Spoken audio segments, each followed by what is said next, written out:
Bienvenue sur Tokom Uapi Télévision, la grande et la meilleure chaîne du moment. Mesdames et messieurs, nous vous saluons partout, vous nous suivez en ce net moment. Nous nous excusons par rapport à Stireta, vous savez, la technique a ses caprices, c'est Topé Sibino. Merci beaucoup. Je suis ici avec Kalaki Mandefou, qui n'est plus à présenter. Il est le président de Mopako.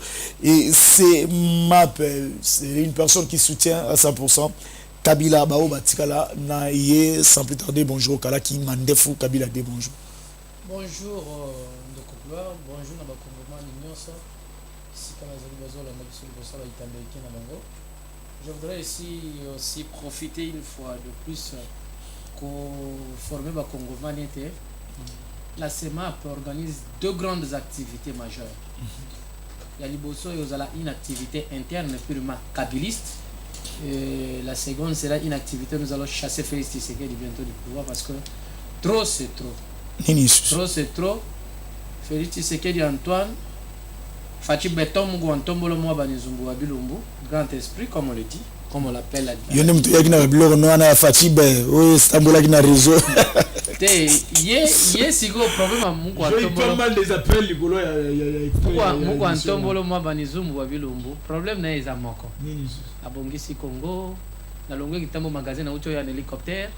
Na kiti na entraîne na bino ba pesinga mapa olia na tina côté avant na kota ba ebisinga dollar na libande kiti na 40 000 francs fachi beto boyi ba voyage comme que trop ka bando le pa na biso na Lubumbashi kuna en tout cas ba matière na biso bazoyi ba lisusu te guerre sili na est na minda bonazolo ba fête za munene kuna ba congolais na biso nyoso bazana est bazo fêter félicitations fachi beto et puis kimi ezongi na mboko zomona batu bazana insécurité lisusu te opération Panther bazo kanga kaka opération Panther wana bazo kanga ba policier au bazo se me conduire et puis bazo kanga ba politicien au baza na vérité et puis koto yope mbongo moni ba yibaki ya ba lampadaire ezongi de part et d'autre déjà jugement sili procès bibi ke ndeko wana zalaki innocent fachi be béton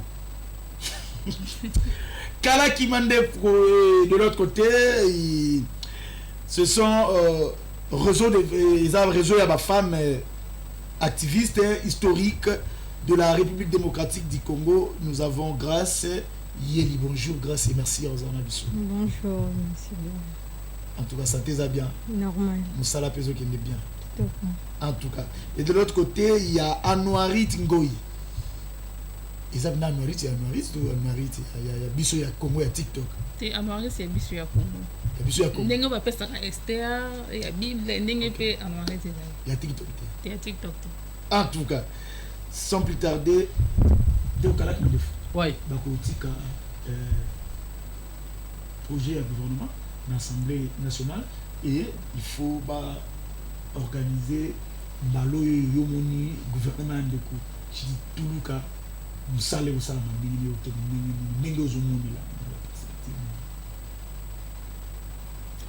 de Couloir. Assemblée pour installer Bango.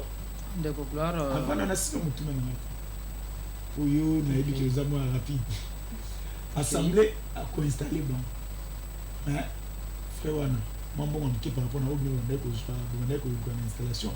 On va préparer 16 millions et quelque chose pour que non, installer Bango. Et puis, nous salas quoi banda. Bah, bah, salaki. Bah, souki quelque part. Maintenant, je dis tout le capé, bah, on a tout baoya benda au salama pour basi sango congolais. En 2028, ça s'est retrouvé benda na projet mobimba ya mokonzi mboka.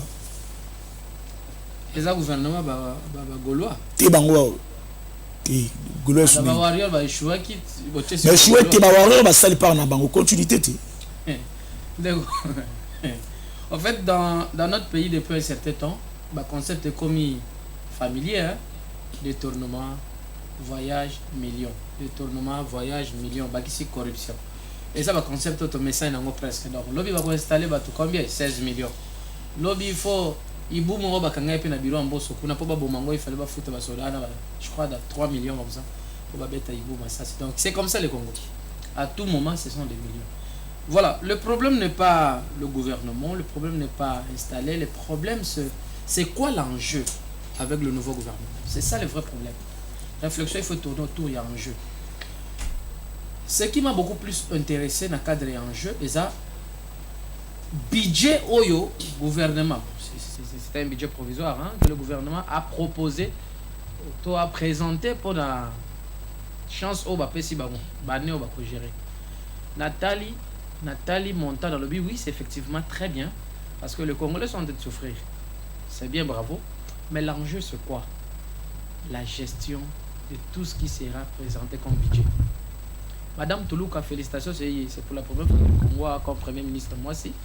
Mais c'est une femme qui a lamentablement échoué. Elle a même fait la honte là où elle a géré. Elle a fait la honte de la femme. C'est comme si au Congo, quand vous échouez, on vous applaudit. Quand vous ressuscitez, on vous chasse. Vous comprenez? Je suis un homme, je suis compatriote congolais. Si le gouvernement congolais, disons, si les dirigeants congolais peuvent apprendre ce qu'on dit en français, être sérieux, gouvernement Oebimi, la seule personne qui pouvait être reconduite, c'est, pour être rationnel, hein, compatriote congolais, c'est vieux Liaou. Liaou devait être reconduit parce que c'est le seul qui a donné quand même le meilleur de lui dans la gestion du gouvernement passé. Mais et tout le monde qui sont les autres qui na ba bandika sangi se bobo ki na machine farine comme bimelo bima pembe nani Robino Mdibo c'est tu parles de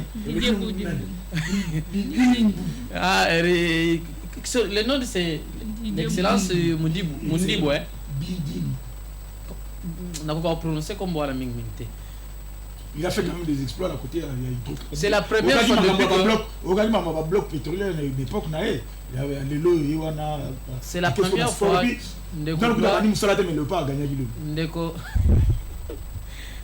c'est la première fois depuis que je fais la politique, je vois quelqu'un célébrer comme lui à chaque fois qu'il est nommé, chaque fois qu'il garde.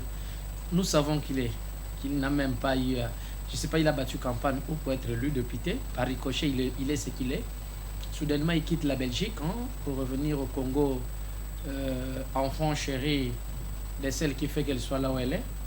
Vous avez appris le massacre qui se passe actuellement à la présidence. Nous avons appris même aujourd'hui, il y a un problème sérieux, comme il faut revoir l'ordonnance parce qu'il y a eu des manigances. Nous sommes dans quel pays? Le président Joseph Kabila Kabange, je vous regarde dans les yeux. Ici, il n'y a pas question, je suis d'abord votre disciple. Vous attendez quoi? Pour? Vous attendez quoi? Pour? Je vais vous le dire combien de fois. Le Congo est revenu en 1900, même pas 60, 1950. Je peux dire combien? 47. Le Congo n'est plus Congo. On ne parle plus de ça. Le président Félix Antoine Tshisekedi, Fachi Béton, grand esprit, le roi de la 10e rue, président de Congoman, le grand pays en Afrique. Le seul pays qui a l'honneur, qui produit beaucoup de ressources au monde. Président Fachi. Président comment? Président Kinshasa. Si pas Kinshasa, comment on gère les pays étrangers? Fachi Béton. S'il n'est pas Kinshasa, il est en Belgique, il est en France. Mais juste là, c'est une manière, il y a diplomatie agissante, l'autre, ils ont des résultats, ils ont si tu as un combat cambiste, moi, américain, que le président Félix Tshisekedi a mené. Il a dépensé lui seul l'argent de la République qui pouvait aider à déplacer à Goma. Aujourd'hui, je vois Madame Sonia Pembe, ma jeune sœur du Grand Bandundu. Félicitations, ma sœur. Quand j'ai vu les images, je me suis dit, le gouvernement est arrivé. Alors que c'était une jeune sœur du Grand Bandundu ici, Sonia Pembe, qui est allée assister nos compatriotes de Goma. Hier, je vis ma jeune sœur ici. Comment elle s'appelle, l'influenceuse ici? Marianne Toumba. Elle est ce qu'elle est pour certains. Elle fait ce qu'elle fait, mais ce qu'elle a posé comme acte. Même le gouvernement est incapable de faire ce que Madame Toumba fait. Marianne Toumba, félicitations nos jeunes sœurs. Hier, j'ai vu Inos Bi. Au moins, le gouvernement qui a quitté non, le gouvernement qui a Kunda. Depuis que le président Félix est là, son gouvernement ne fait qu'enterrer. Il y a déjà à défendre. Et nous ne vivons que de cas d'Iocha. Aujourd'hui, j'apprends que Goma est menacé. Goma est menacé pendant qu'ici, on discute le budget. Quel budget? L'installation 16 milliards. Au moins, on le parce que les Congolais sont en train de mourir. Je m'excuse. Avant-hier, on a l'autre. Je m'excuse, ça mon cousin. Ndoto ne koli mongai. Ndoto yo loti ndoto ils a bon on a plateau. Na zone on a passé na linga ki na bossa c'est ça même le message. Et Talimboka. Je suis venu donner ça na télévision.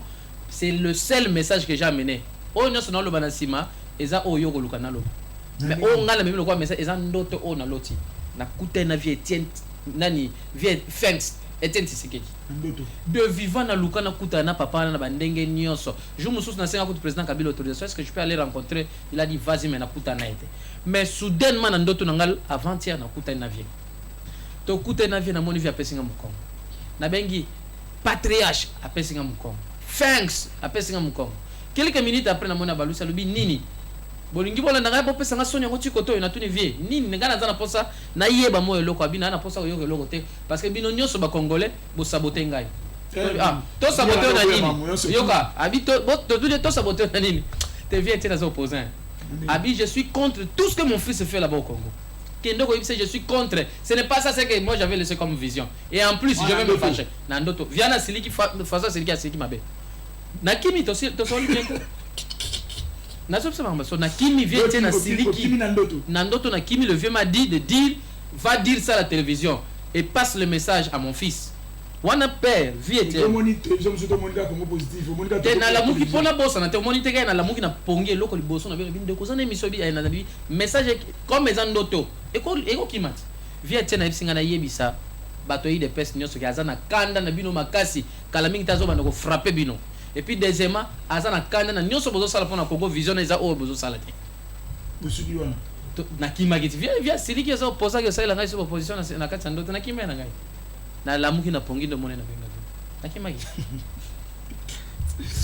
kala ki mandefu oui le problème est ça installation soit après qu'est-ce que vous au monde gouvernement et que pesa na ba Congo on peut attendre. Nous ne pouvons rien attendre de ce gouvernement. Ce sont des gens qui sont négligents. Déjà, vous devez savoir que l'État ou dans une nation est gérée sur base de principes. Ok? Il y a des principes qu'on établit pour gérer une nation. Mais nous sommes face aux gens qui ne sont pas sur des principes, qui sont sur des sentiments. Est-ce que dans notre pays aujourd'hui, le gouvernement Oebimi n'a 4 années, vous comprenez? Et au lieu de passer à l'action, et ils sont dans les histoires de budget, de débat, des histoires de postes, tout ça, ils continuent toujours sur les calculs d'argent.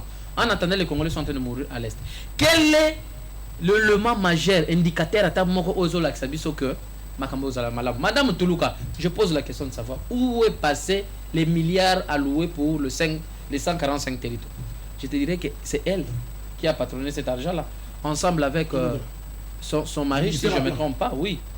C'est le ministère de Plan qui a été le patron de cette histoire-là. C'est Maman Toulouka qui a fait ça. Vous comprenez? Mais je pose la question de savoir aujourd'hui, elle peut nous faire d'abord le bilan des 145 territoires. Si Nélo Kolokwa 145 territoires, un petit budget, elle n'a pas su gérer ça. Elle a fait ce qu'elle a fait avec cet argent. Parce qu'on n'a pas de traces. Aujourd'hui, je suis en train de me poser la question de savoir, nous avons l'IGF qui est en train d'auditer. Mais qui audite l'IGF? IGF de Gilles Alenguete. Quel est le jour que tu as un rapport et audite il y a IGF et permettre de bisoto yiba matambonios? Il y a 145 territoires. Il y a 145 territoires, il y a des lampadaires, il y a des forages. Tout. Il ne fait qu'auditer lui-même qui l'audite d'abord. Et quel est le jour où Gilles Alenguete? Bon, comme ça, message n'est pas à Gilles Alenguete. Vous êtes parmi les gens qu'on doit arrêter dans ces pays. Quand on audite les gens, c'est pour quelle finalité? Et quand vous auditez, vous-même qui vous audite, c'est que vous auditez, vous allez nous le présenter quand Bakanginan, citez-moi 3. Azawab. Vital Kamera qui est dans la prison, Aza. Ok, Abima, c'est là, donc il malembe, de conclure. La procédure normale. À la dernière procédure normale. Oui, bah qu'il appelle, recours, cassation, nini. Et ça dit que non, justice, c'est mon salaire, Aza a quitté. Vas-tu belle? D'accord,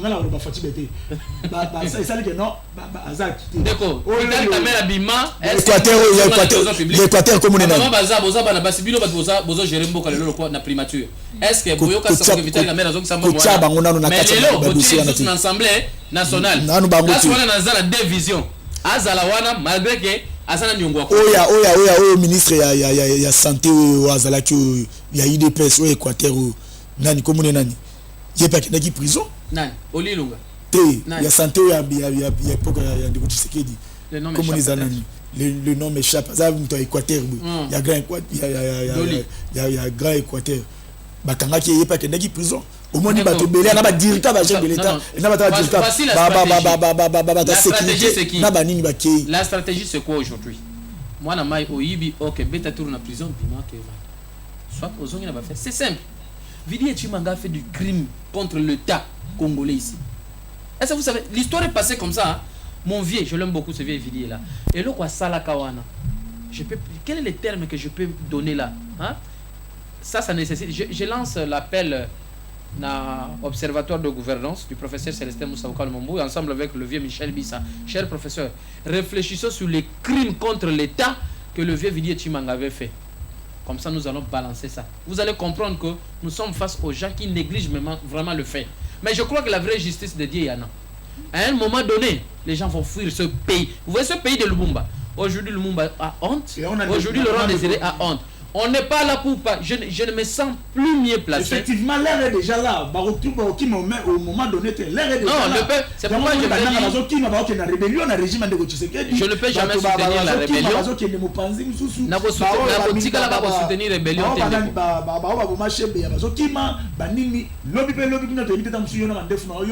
Donc, c'est comme ça que le régime de Tshisekedi, parce qu'il y a l'état de droit. Non, il y a une confusion. Il n'y a pas l'état de droit, il y a la dictature qui s'est instaurée. Fachi Beton Moukanto Moloma Banizumbu Abilumbu, ba conseiller, bazo pesa ko conseil. Pour appliquer dictature, il vous induit en erreur. Vous voyez aujourd'hui le président Kabila est à l'aise. Il est très à l'aise. Hier, avant-hier, il était à Kinisi. Il est rentré, il est reparti. Donc, c'est-à-dire, il est à l'aise de faire. Ah, et puis c'est une vertige.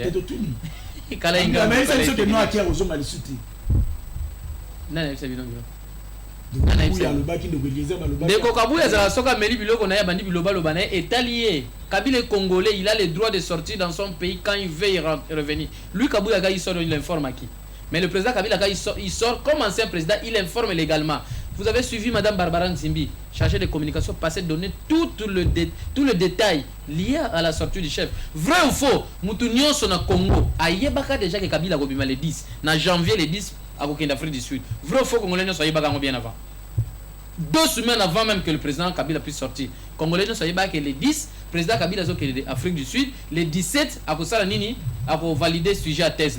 C'était quelque chose que tout le monde savait. Il fallait être d'élu de PES pour transformer l'information. Il faut être d'élu de PES pour être comme mon vieux Kabouya qui transforme l'information.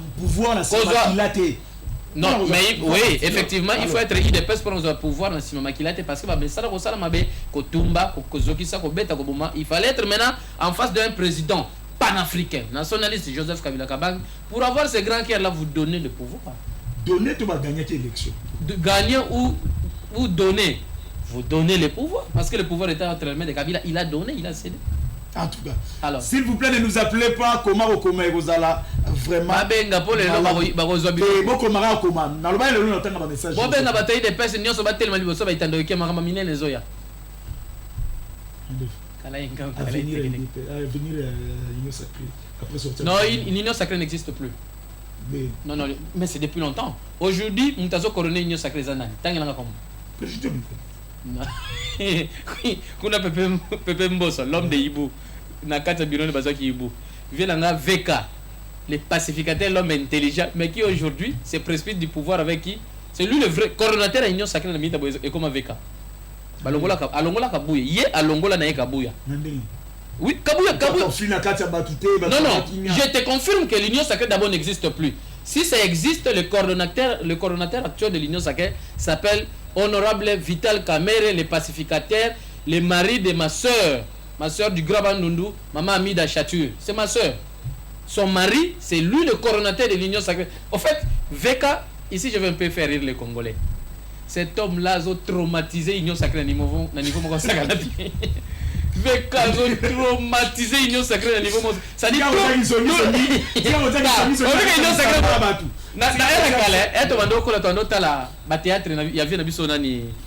gauche. Mettre paille, place malo socio. VK, n'habite vieux au Salanini Mutabato. Azo traumatisé. Donc, c'est-à-dire, il tire tout ce qui bouge à ses côtés. ils ont pris un vertige. Félicitations, VK, continuez à traumatiser. Maintenant, il y a un bango, vous avez un 4 sacs à mon. C'est pitié. Non, il n'y a pas d'avenir. L'union sacrée n'existe plus. Pourquoi? Aujourd'hui, quel est le Congolais qui peut être content ou fier de l'union sacrée?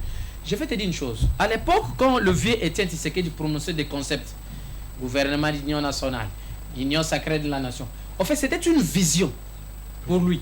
Une vision qui devait apporter un changement. On y a même un plus Namboka pour que le Congolais se retrouve. Mais aujourd'hui, vous et moi et mes soeurs qui sont là en face, savons que, bon, je ne vous mets pas dedans, hein, j'ai même ma Toulouka qui nous représente. Ma mère Toulouka, je l'aime beaucoup. Je la vois comme ma mère, quand je la vois comme je dis, ah maman Angèle, puis attends, mais maman Toulouka est là. Alors, ensemble avec ces gens-là, nous savons que l'union sacrée n'a pas fonctionné pour le bien des Congolais. L'union sacrée a fonctionné pour le bien de ceux qui détournent de millions de Congolais. Vous pouvez vous imaginer, depuis que le Congo est Congo, en 2019, le président Fachi Beto Mouko Antobo a du pouvoir, on a commencé les histoires de millions. Jusqu'aujourd'hui, au moment où je parle, des millions. Je vais te choquer. Et puis au final, je vais te choquer. Je vais choquer les notre époque, si tu voles, hein, je vous l'ai dit à la télévision, le président Kabila va te boxer. Ah donc on a boxé par solo. Mais tu es l'individu, tu es voleur. Par preuve, je vais te dire deuxième chose. Le voleur le plus élevé de notre époque est à l'union sacrée. C'est le vol le plus élevé qui a marqué le temps de Kabila. L'homme se retrouve là-bas. Vous le connaissez. C'est lui qui a volé. Il n'a pas atteint les millions comme chez nous. 30 millions 32. Là, c'est le voleur historique sous Kabila et il a été boxé. C'est pourquoi mon union sacrée Salmaga Boy. Kala Ingangu, Kala technique. Akedam parmi Batoliboso. C'est le voleur, le plus voleur de notre histoire et qui n'a pas résisté face au président Kabila. Mais aujourd'hui, un seul individu vous vole 387 millions de dollars. Pardon. Il y a un peu de que nous abonnés vous positif pour et le côté et Zalaka vraiment mal. On a un basio bazaba activiste. Il y a Mboga Congo. Bango pe basepe la kiba na Congo positif. Bonjour maman Grâce. Bonjour. On appelle déjà bonjour. Boza banani bo uchiwa. Biso toza activiste, to militer qui a un moment et on s'est dit que l'activisme c'était une école, parce qu'une école de voir l'avenir de la jeunesse était sombre. Maintenant on s'est responsabilisé tant que jeunes de prendre les choses aussi en main pour chercher à orienter notre jeunesse. Donc pour le qui besoin de orienter jeunesse la vie. Comment ndeko ngoi anorit besoin pour orienter jeunesse na lo lengeni jeunesse ngo zanengeni obino besoin la pour ça en tant que jeune pour orienter besoin la bana ndeko Gloria. Oui. Je sais pas abimi déjà à mon avis. Bakanga et pourquoi kalobaki lipe mati. Vous avez la Gloria, la jeunesse a besoin de et puis nous avons besoin de militer pour beaucoup de jeunesse. Parce que tout le monde lit n'a pas liboso et ça qui pour passation au pouvoir et ça m'a milité que vraiment ma casse bilo on est déjà sur la gobeta té. Nous nous allons au tchande ko Kabila moi mulunge na balino na nous allons na bango pe na bango bazula kangi bino. Aux autres la bango misuma bete ko bal ko landa té ndenge aux autres la misuma ba grimacer bino.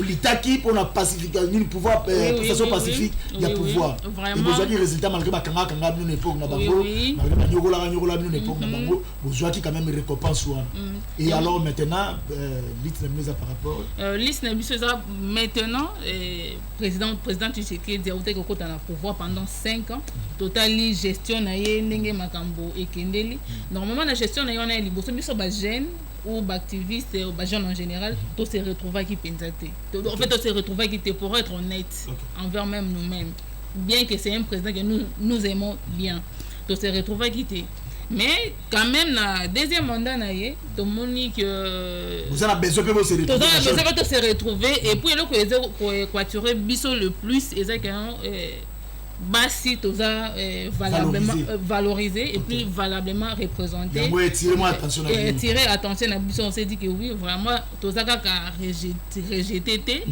Il a pensé à nous. Il a pensé à nous dans sens wana de tobi que non biso pe de notre côté nous n'allons pas baisser le bras. Nous allons encourager en faisant nos activités neto mesana ko sala kaka.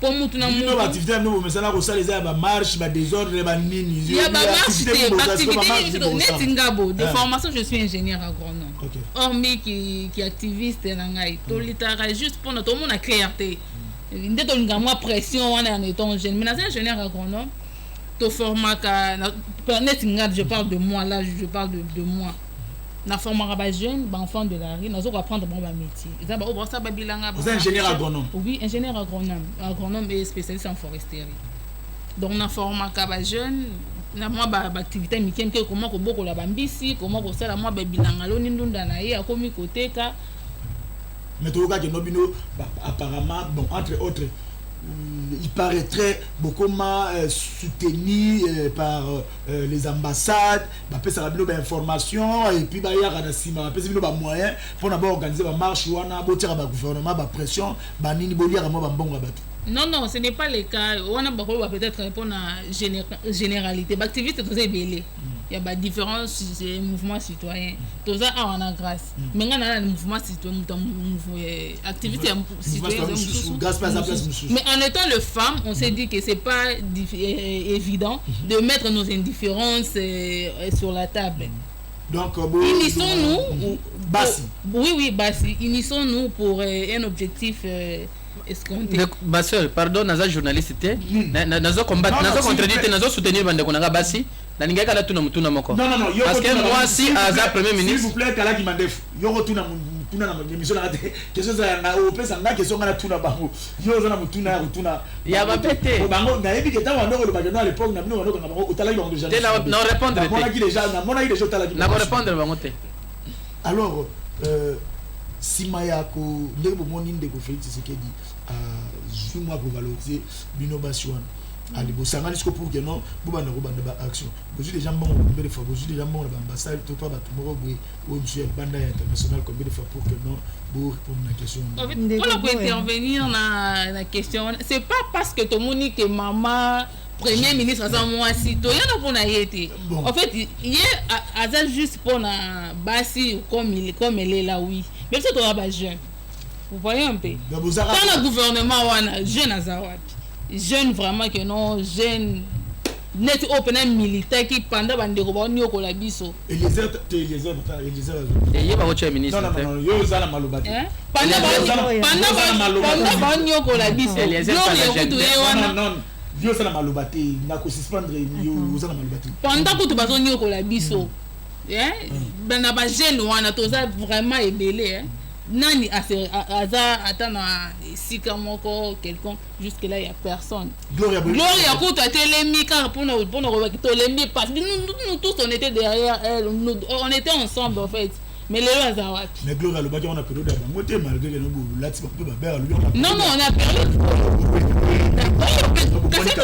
il y a pas toujours des roses même na période haute on doit tous télémé là on a mboka bi que non tout le monde changement exact yo attaqué coordonnatrice bozu déjà comme bon on joue Ndeko Gloria on a la Monica Kabapele Ndeko Gloria il faut donner gapana il faut donner gapana positif na bi c'est que bato bazumba on va liembo quelque part le roi bazo lukanga beza pamba te bozumbo non c'est la raison pour laquelle Nazoloba toza quand même on a vu le changement par rapport il y a mandat il y a président Kabila oui les cas par rapport au premier mandat on a vu le changement il y a une on promouvoir la femme et tout. Mais ce que nous avons martelé, l'avenir, que comme je viens de dire, que l'avenir est sombre. Le rose, comme ma sœur vient de dire, que est athée. Est athée que tu as eu une opportunité, tu as eu un bon ambassade, tu as eu un côté. Mais la lutte avec notre sœur, si nous sommes ici, c'est pour dire aussi que nous exigeons aussi sa liberté. Parce que c'est une sœur, il y a Ndeko Gloria, c'est parce que c'est une sœur aussi qu'on a milité ensemble avec elle. Donc, cause arrestation, on a eu aussi plus. Mais non, il y a valable. lit na ye eza valable parce que azo réclamer droit na biso na RDC des jeunes activistes on se retrouve pas. On doit dire la vérité, on ne se retrouve pas. Parce que on se retrouve dans le Nibino. Comment peut souffrir? Pour Nabiso Morono. La lutte, c'est ça pour Nabiso Morote, pour toi, celle congolais. Toujours ça là, toujours pour Congolais, biso Congolais en général. Mais c'est que frère, on vous reproche que nous beaucoup de contact, nous voyons Libanda, Banini, Romona, yo, sommes dans Gatio moi Misapina Miso, TV5 à l'obéli, nous Gatio moi Misapina Miso, Kuna Balobeli. Oh, comment on peut vous est simple. Apparemment, beaucoup de gens ont quelque chose qui a amené à niveau international, Banda Mboka, contact, oui, ça la raquette, non, Bozala, Katia, Balabala, et puis moi, Simba, parce que vous avez protégé dans Libanda. Mais le quoi ils a plus n'a pas coordonné mais quand on contacter bango et bandeni batinda faut biso toujours en ouais moi je suis na ba fuka wana ba le fuka wana ba nini auto mais quand vérifier place au batinda la bino mbongo pour to yeba to la na ba dossier ngana ko lobaka ke non le quoi ba bi ke batinda la biso moi bon bon biso ba preuve wana pour ça ko brandir ba preuve to wanga na lisute parce que réseau on a bino izaka wapi beaucoup tana wapi nini est-ce que bokoka déjà bokangana to espace président non batumso so bazana besoin ba militer na bino bah s'il vous plaît les amis comment na WhatsApp vraiment tant on ça na bandeko na tant ba texto na bino avant na zongela kala ki mandefu comment na WhatsApp tant na message normal au lieu ki obengaka. Présentement, ouais, j'avais posé une question à Bozawa puis présentement le Tozawa to siège est dans côté à Bileri Tozawana en attendant ceux qui m'occupent pesami pour le candidat on s'orienter mais Tozawa na Bileri wana donc ou a contacter biso à les kananzela na yo ndaoza biso facile. C'est très sage pour eux akaba noko moko boye no ya kana no ko mamba bolingo na baninyo lilo bana ya suka ko zala nini pona mokalelo. Ah, en tout cas, pendant mon collalelo, n'a pas ma classe, n'engo permettre biso que tous les gâteaux to faire passer message oyo. Je suis sûr que bandi ko bisika nyoso bazone bazolanda biso en tout cas na 5 bon matondo mingi et puis matondo na yo et puis mon colossien en passant. Et les heures oui, merci quand même parce que grâce à lui aussi qu'on est là. Pas que non, il nous a non, il ne fait pas juste parce que c'est ta chaîne. On me traduit mais c'est comment tu m'as dit ça ça oui, il est là pour voir ça. D'ailleurs, t'as qu'à mais c'est que déjà que ceux qui n'ont suspendre mais c'est pas comme ça donc juste c'est sa chaîne et puis oui, il est là futa qui on comme activiste tout le monde anité et le écoute à bino Congo positif voilà c'est juste ça coordonnatrice il va pour nous Lilo Basuka est un peu dire mais pour notre journée à Lilo toujours faire appel à la conscience et à la jeune congolaise tout l'embattre parce que la vie c'est forcer les choses au fur et à mesure toujours c'est forcer on se tient la main pour notre tout avancer ensemble. Donc bien un mouvement citoyen beaucoup déterminé besoin soutenir les conflits tu sais qu'il dit premier ministre ou bien bozo tala ba on a liso suka bo kengi dila ba no ba bunga mwa nzela te na mission ba pesi bango pona ba jeune biso tozo soutenir te tozo pe contre te soka bungi nzela tokozo ni se ne ba kanye déjà gloria donc biso tous allez qui déjà wana donc surtout monde que le changement auto za nango besoin pour na mboka na il faut ka biso ne ba jeune totelema to monde ngote to ko bima pe na baba ba kanga ka biso nyonso ndenge wana. En tout cas merci beaucoup de Okala qui m'a toujours qu'il est déjà dans suka ya émission ba ça nous abonnez-vous na Congo positif pour rater et le côté dès nous sommes là dans modification condition dans le but que il paraît VK il fallait mon de sur même temps pour ceux qui batiki de VK wana ankoya bloquer makambu ya o bandeko selon les bateaux sur loba batana intention ya kusimba constitution mboka na biso mais bino simba ngo boka simba ngo bota ba problème to ba kufa mais bango babi président la République ils intention était mais ils a volonté à peuple congolais mobilisation surtout de ba lobi que non constitution yo bino mutu salango botika ba makambo bien te na kati pele po mboka na biso te kama yango lokwa to tumu ko mboka mo c'est que lokwa to na débia mandane et vous ala malamu ba simba ngo to longola mo bilo wa mike aux en kati ndeko gloire na ningina kende mwa lombango na tunawana mais liboso na kosekana na Eliezer Tambwe mamba ezaka Tambwe Eliezer Tambwe honorable Eliezer naza na chaîne na TV na mais nazo seka pour Viana François Leli la TV pour la poste ministère Leli akoba qui porte parole kabuya par force mais azue le côté a flatter Tshisekedi na ba phrase nyonso oyo koma lango nani ambon ya qui porte parole na pour na IDPS pour na viens nani Kabuya et puis parler du bien, flatter le président de la République. Aux députés qui flatterie mon tina niveau qui député aux déjà dans salaire kuna. Au fond la pêche na bien aux ana personnel qui au foot avant peso qui bien so qui m'embête éviter. To ko ça la peine na banquette ah. Banquette ouais. Ah oui bah non so qui au foot taper bien, il faut connaître. Alors je reviens à Maramolobi. Ah ouais, l'ouvre déjà vient à Kabaraté, je ne pense même pas bien au foot taper bah. Alors là ça c'était à côté. Je reviens sur la question de la constitution pour finir. Na présenté qui constitution en Congo. L'émission dans salle de Flavien moi na papa centenaire. J'ai dit notre constitution n'a aucun problème face à pouvoir et à bateau bazaba négligent. L'intention au bande qu'on a biso bazo présenter les intentions parce que en soi sont des gens qui ne maîtrisent même pas la constitution. Nous avons une constitution, je voulais présenter la fois passée. Premièrement, nous avons une constitution démocratique. Deuxièmement, une constitution qui est avant-gardiste et puis une constitution progressiste. Les trois éléments là font que notre constitution puisse donner des éléments fondamentaux pour permettre biso to soutenir yango. Donc intention ya bande kona biso, eza intention comme mabango na lufelo. Vous savez hein, na moni artiste moko awuti ko yemba kala bing talobi, ayembela ki mwasi nae. Abi mwasi na na paradis. Akomi na paradis, nzambe alulié. Nzambe grand prêtre Jésus alulié. Aboaki na lufelo parce que nzambe ko yisa bate mais c'est alingala ki sabatuke nzambe ko yisa make. On comprendre? Abengani aboaki wapi na lufelo. Obi ki lufelo za na moto. Mais moto lufelo ko binini moto ya bolingo love. Donc moi c'est dans un mystère. Mais si ko tamakam. Président Kabila Moni. Non. Le Congo est un paradis. N'est-ce pas? Les Congolais méritent mieux. Alors dans ces cas s'il vous plaît, dans ces cas, moi namboka moko antombolo fachi beto mzumbu wa bilumbu zo pe pouvoir nan. Géré bande kona biso. Président Azua, il y a moni neti kozo Congo ezalaki paradis o kokaya ko liambu manioso. À se retrouver dans l'oufelo. Croyant que kuna pe comme fait de l'amour et comme isko moto ya gestion. Moi yeso ça sauver mboka ezate. Voyage je paye 16 millions paye. Vol. Donc le président Félix, son pouvoir est caractérisé par la corruption, le détournement, le voyage, les distributions de postes. Peuple congolais, le peuple d'abord égal tombe. Donc ce qui est là pour tout vivre bien, il faut que l'homme sa vie tienne. En tout cas, je vous dis la vérité. Sinon, c'est nul. Alors je finis par lancer un message solennel à tout le peuple congolais. Deux grandes activités que la SEMAP vous lance. Nous vous annonçons que avant la fin du mois, la première activité est purement kabiliste en interne. La suivante sera de faire sortir tous les Congolais. Je crois que ça sera le 29. Bozo Bimba. Pourquoi? L'IPA est bâti. Et commune à 50 francs.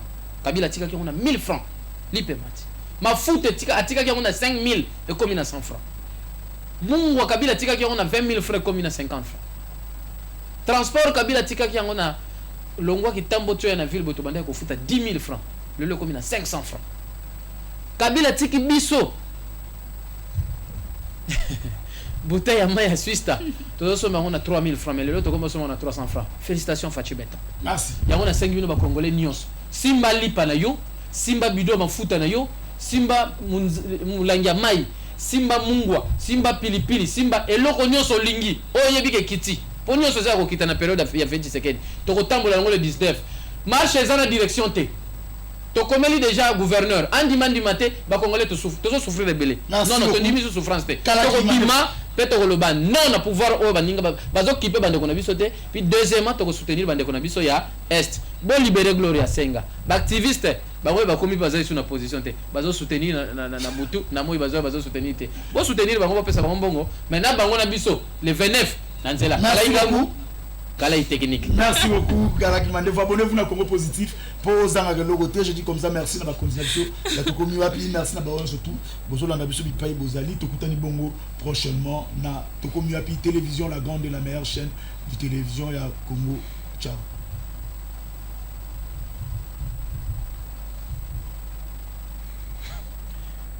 Eliezer plaira.